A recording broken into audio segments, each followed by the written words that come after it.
That is right, my friends. You are listening here to the home of conservative, not bitter talk. And yes, I am your host, Todd Huff. As always, you can email me your thoughts, questions, opinions, feedback, adoration, praise, Todd@ToddHuffShow.com. Apologize, I was out yesterday. I have gone back and forth what I was going to say about this, but I do have, I'm totally fine, but I have a condition. I guess you'd call it. It's not as bad as it's going to sound here, but a medical condition that occasionally there's a flare up or a situation, and it hit me over the weekend, and I just wasn't in the best of shape here yesterday. So I do apologize for missing. I'm 100% fine. There's nothing to worry about. It's just when it does happen, and candidly, this hasn't happened for, I think my wife and I figured about a year and a half now. But nonetheless, when it does happen, it is rather uncomfortable, to say the least. So everything's fine. Back at it here on this Tuesday morning, and I want to talk about good old Maxine Waters. Maxine Waters is, my friends, out of control.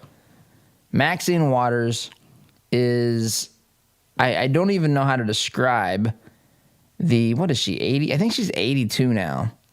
82-year-old representative from the state or the People's Republic of California, causing problems that have now caused the judge in the Derek Chauvin case. You cannot make this up. But the judge in the Derek Chauvin case, Derek Chauvin is on trial for potentially murder. Well, that's one of the charges, second, third-degree murder, manslaughter, in Minnesota, in Minneapolis. And, of course, this is not far from Brooklyn. Is it Center? Brooklyn Center?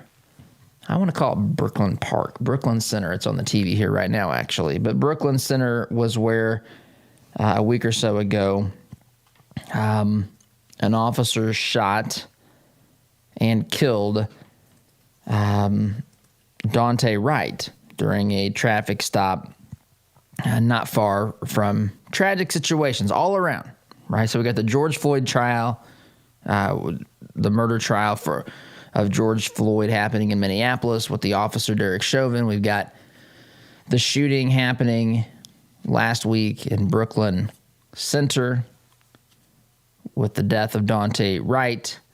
We've got all of that. We've got the officer who resigned and the police chief who resigned, and we had protests in that city.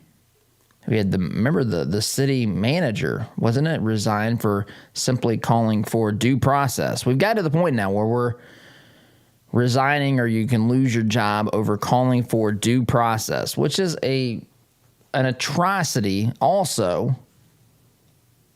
And we'll talk a little bit about that today.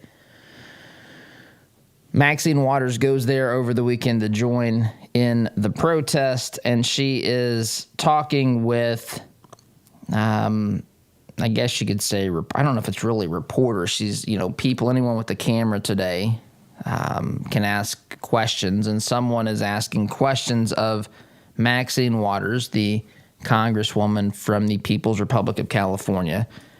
And I decided there's a short clip of this and a long clip of this. There's a 30-second clip, and this one's about 1:45. But I kind of feel like it's best to hear the whole context. Now, again, as with some audio sound bites from the Project Veritas piece that we were playing last week, the audio in a couple of places might be slightly hard to hear. I think it's pretty good for the most part, though.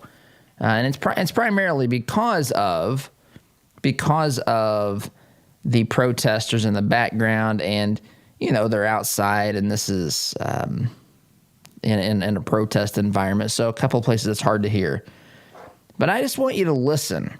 I want you to listen to the words and the rhetoric, and I want you to listen as you're listening to this, what we just went through about, 90 days ago.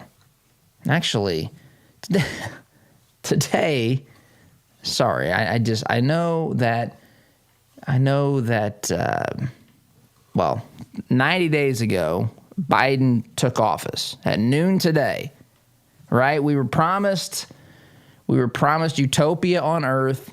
We were promised everything was going to be okay if we just elected Joseph R. Biden to come in and save the day. And I defy you to find any measurable result that is better today than it was on January 20th at noon. Folks, we have an unmitigated disaster on our hands, and we are 90 days in, and these lunatics and radicals are just getting started.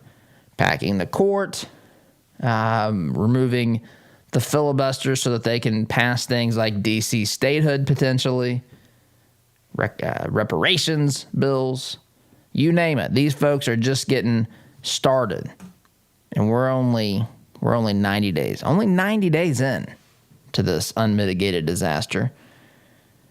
So we got Maxine Waters in Brooklyn Center, Minnesota, having this exchange on the streets. Remember, this is the same Maxine Waters who said that if you see a Trump supporter or someone from the Trump cabinet, I guess, you see him in public, see him at a restaurant, a gasoline station, as she calls it, you get up in their faces, you call a crowd together, and you tell them they're not welcome. They're not welcome here. I remember talking about this back to the day, a couple years ago. This has been, I think it was in 2018, I believe.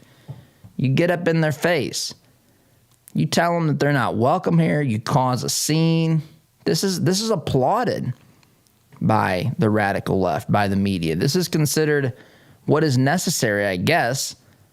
You talk about voter suppression bills that they say Republicans are writing. Well, here's a way to suppress Republican turnout is to get up in people's faces. Tell them they're not welcome here. This sounds like something that people that are freedom-loving and who believe in the free exchange of ideas would just totally be down with. But this is the same Maxine Waters that did that a few years ago. And I want you to compare and contrast the words of President Trump on January 6th, 2021, right, when they were making the final electoral vote in Congress for President of the United States. And Trump said, we're going to march over there. I thought about playing the sound, but I might play it still, where he says we're going to go peacefully and patriotically march down and protest. Let our voices be heard. Yes, he used the word fight. Oh, my goodness. That incited a riot. Remember, that incited the Capitol violence. That was the coup d'etat, I guess. A handful of people that decided to be morons and idiots and storm the Capitol. And I guess that is the equivalent of an attempt to overthrow the government. Meanwhile, we've got Maxine Waters out here stirring the pot, and now the judge has said this may be grounds in the future for an appeal to throw out this entire trial. But I want you to listen to this. This is, again, about 1 minute, 45 seconds to give you the full context. Just listen to the wonderful things she has to say. Remember, she's now in power, her and her party.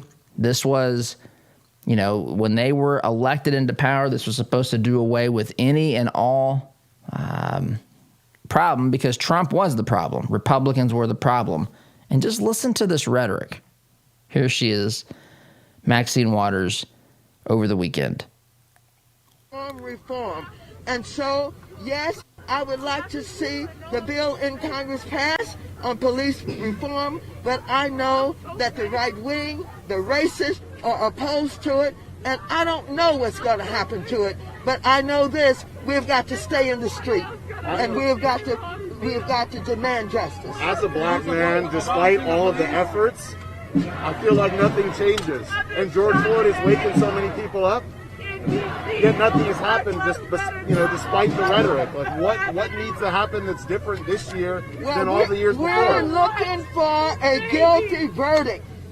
We're looking for a guilty verdict, And we're looking to see if all of the talk that took place and has been taking place after they saw what happened to George Floyd, if nothing does not happen, then we know that we've got to not only stay in the street, but we've got to fight for justice. But I am very hopeful, and I hope that we're going to get a verdict that say guilty, guilty, guilty. And if we don't, we cannot go away.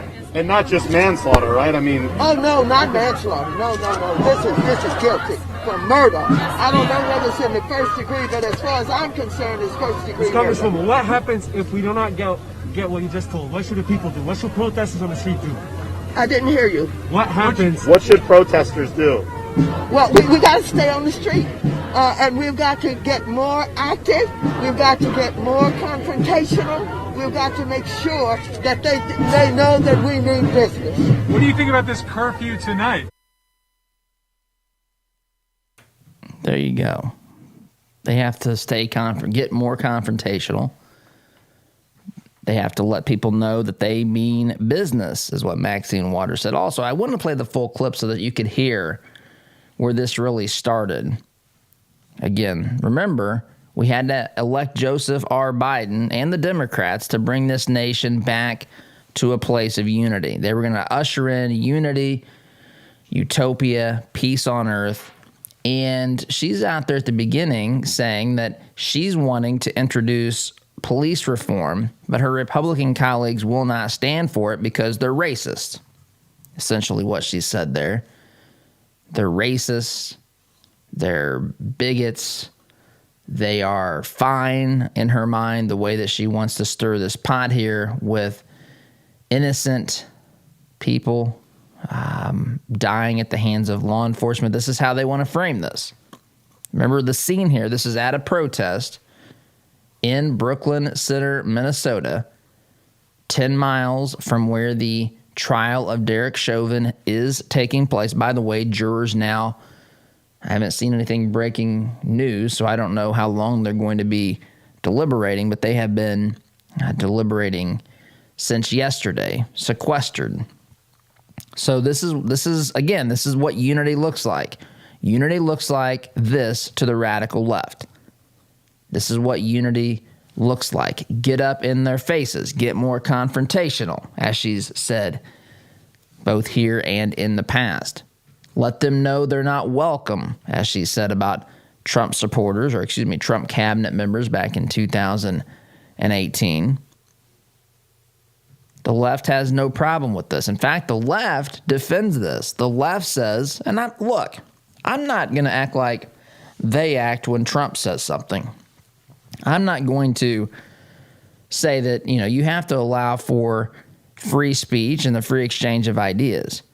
But she ventured into a territory here, as the Derek Chauvin made to the judge. She's ventured into a territory here where jurors in the Derek Chauvin trial may legitimately be impacted by this. They may legitimately be intimidated by this. It's already a tense situation. People are already looking at what's going to happen in the wake of this verdict. These jurors know that this is a high-profile case, that this is a symbolic case. They know that there are tremendous pressures placed upon them. And now Maxine Waters, in her infinite wisdom, has decided to amp it up a little bit more. Just what America needs. This is exactly what we need to reach unity. These people are despicable. These people are absolutely nothing more than, troublemakers. How this is helpful, given where we are. This is someone who's doing nothing other than trying to politically capitalize on these terrible, terrible circumstances. It's exactly what's happening here. It's predictable. It's pathetic. But it happens each and every time something like this comes along. So I got a lot more to say about this because we're just scratching the surface on what Maxine Waters has done here. They're now calling for potential censorship of Maxine Waters, expulsion from the house. All these things are being kicked around. I wouldn't hold my breath too much on these things. This is what's done. You know,